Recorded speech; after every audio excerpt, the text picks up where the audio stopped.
大家好，我係阿宇，今日我想分享一下我嘅移民經歷同埋得着，希望幫到大家。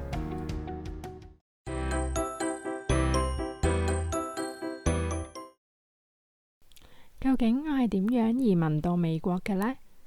我係靠留學同埋工作移居美國嘅，而喺美國我都分別住咗喺華盛頓州同埋加州，再加上我利用課餘同業餘嘅時間去旅遊全個美國，基本上半個美國都有我嘅足跡。因為美國嘅中部同南部嘅州主要都係農田為主，所以我就冇乜興趣去。但係香港人聽過嘅地方呢，我基本上都有去過。主要係想喺當地視察一下，睇下邊個州先係最適合自己去生活嘅。最後我就揀咗加州，喺加州定居咗都基本上有10年啦。當初喺選擇去邊個國家讀大學嘅時候，我係主要想揀英語為主嘅國家嘅，所以諗咗下英國、澳洲、加拿大同埋美國。點解我唔揀英國呢？主要原因係香港已經本身係英國統治過嘅一個制度啦。咁我唔係好中意嗰個制度嘅，因為我覺得嗰個制度呢就好有壓力。我唔係咁中意俾過於 structure 同埋 proper 嘅制度箍住我。再者，我有去咗英國讀書嘅同學，佢哋話返俾我知嗰度成日都落雨，所以佢哋嘅主要活動呢係去 pub，成日飲酒。我係比較中意戶外活動嘅一個人嚟嘅，所以天氣對於我嚟講係好重要。之後我去英國旅行，亦都確定我真係唔係好中意喺嗰度住，因為嗰度嘅人同埋嗰度嘅環境，我覺得比較拘束、拘謹，唔係好合乎我嘅風格。你可能會問我，咁點解唔揀澳洲、紐西蘭呢？嗰度好似冇英國咁局促喎。但係嗰度嘅大學好似係冇美國咁出名嘅，同埋嗰度我覺得係比較適合退休嘅生活多啲，因為佢嘅節奏比較慢，同成個世界嘅金融啊或者係其他時裝嘅觸覺呢，都係會慢咗一下嘅。同埋聽講嗰度嘅紫外線指數好強烈，好容易會有皮膚癌。如果唔係住喺 Sydney 或者 Melbourne 呢啲大城市嘅話呢，其他州基本上都唔係咁適宜居住。而當地嘅移民政策亦都改咗，要移民呢去其他州嗰度發展，所以我就冇揀嗰度啦。咁點解唔揀加拿大呢？加拿大有好多香港移民㗎喎。嗰度講廣東話，食嘢亦都好方便，點解唔去嗰邊呢？第一個因素都係因為，如果我比較加拿大同美國嘅話，始終美國嘅大學學府係多好多啦，同埋喺世界亦都係知名多啲嘅。而如果我移民咗去美國嘅話，基本上加拿大就係隔離嘅鄰居，咁我幾時去加拿大都係冇問題嘅，可以喺美國住半年，又去加拿大住半年，如果我想嘅話都係冇問題嘅。不過最近加拿大嘅移民政策放寬咗啦，如果你去嗰邊讀書讀1年，然之後做嘢1至2年呢，基本上就可以申請永居，咁樣係比香港人多一個選擇嘅。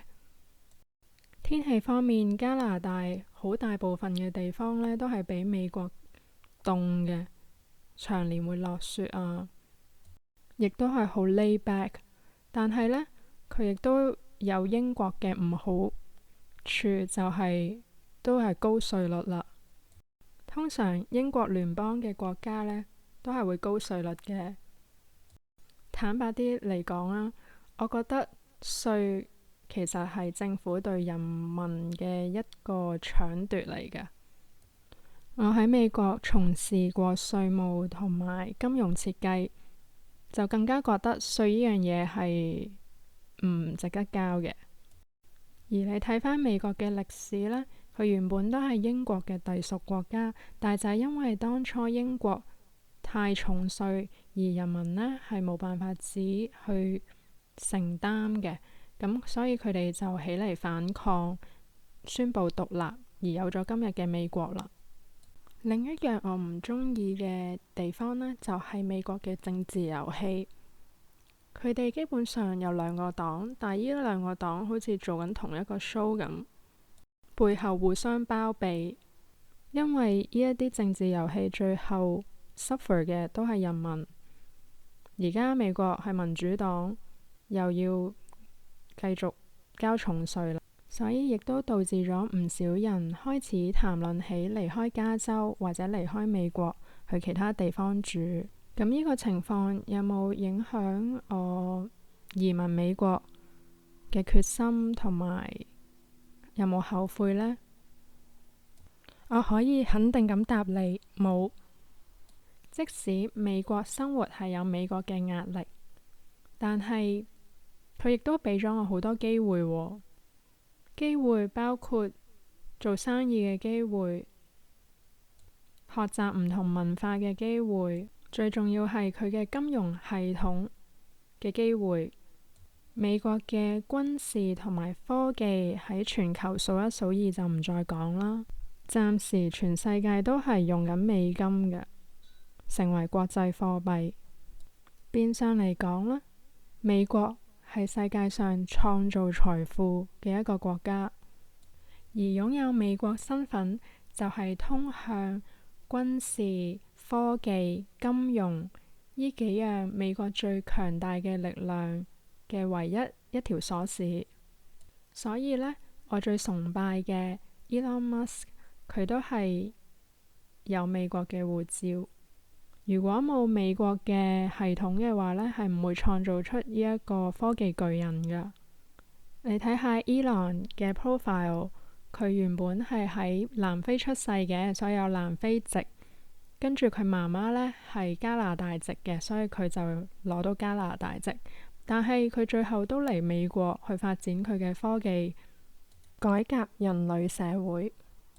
如果你係 Elon 嘅 fans，咁你應該都會認同佢嘅呢個做法，就係 keep 住本美國護照啦。其他唔同嘅金融市場，例如香港啊、日本啊等等，佢哋都係睇美國頭嘅。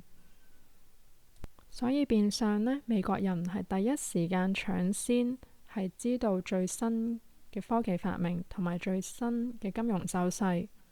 經過今次嘅 pandemic， 我更加睇到美國嘅力量係有幾龐大。佢能夠印啲錢出嚟就可以解決到呢個公共福利啦。